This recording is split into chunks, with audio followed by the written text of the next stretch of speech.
যতবার দেখি মাগো তোমায় আমি,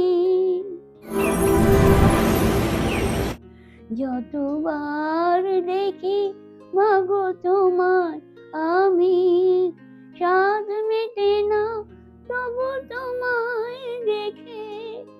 সবাই বলে ভগবান সুন্দর, হবে না তো সুন্দর তোমার থেকে। যতবার দেখি মাগো তোমায় আমি, যতবার দেখি মাগো তোমায় আমি। সোশ্যাল মিডিয়া খুললেই একদম তাই। লতা মঙ্গেশকরের সঙ্গে অনেকে ওনার তুলনা করছে, হ্যাঁ, এই বিষয়টা কিভাবে দেখছেন? এটা তো ভীষণই ভালো লাগছে। আরো আগে হলে আরো বেশি আমরা মানে ফিল করতাম জিনিসটাকে।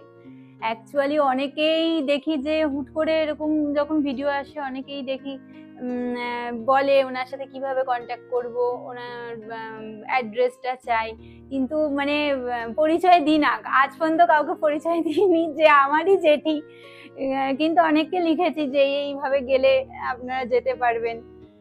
তাছাড়াও এমনিতে মানে বন্ধু বান্ধব যে যেখানে আসে সেই দেখি ফেসবুকে পাঠায়, হোয়াটসঅ্যাপে পাঠায় যে দেখ তোর জেঠির গান শুনছি। মানে এই জিনিসটা আমরা খুবই ফিল করছি এবং খুব ভালো লাগছে, খুবই ভালো লাগছে। তরুণ প্রজন্মের যে ছেলেমেয়েরা উঠছে তার জায়গায় দাঁড়িয়ে মানে 84 বছর হ্যাঁ হ্যাঁ, তো তিনি পাল্লা দিচ্ছেন রীতিমতো সোশ্যাল মিডিয়া, মিলিয়নের পর মিলিয়ন। একদম। বিষয়টার জায়গা থেকে কি বলবেন? এই জায়গা থেকে আর কি বলবো, মানে সত্যি ভালো লাগছে। মানে এতটাই আগাগোড়াই জেঠির গান শুনে এসেছি ছোট থেকে, আগাগোড়াই ভীষণই ভীষণই ভালো, ভীষণই ভালো গান গেয়েছে, প্রচুর জায়গায় প্রোগ্রাম করেছে, ফাংশন করেছে। কিন্তু মানে সব থেকে বেশি হতাম যে সেই জায়গাটা তখন করতে পারিনি যেই জায়গাটা আজ করছে, সেইটা তাও ভালো লাগছে যে সবাই মানে এত নতুন নতুন সব রয়েছে, তাদের মাঝখানে মানে একটা গান ছাড়লে এত মিলিয়ন মিলিয়ন সব লোক দেখছে, এতটা ভাইরাল হয়েছে, ভীষণই ভালো লাগছে ভীষণ। আমার নাম নীলাঞ্জনা ব্যানার্জি পাল, আমার জেঠি। আপনি কোথায় মানে জন্মেছিলেন কোথায়?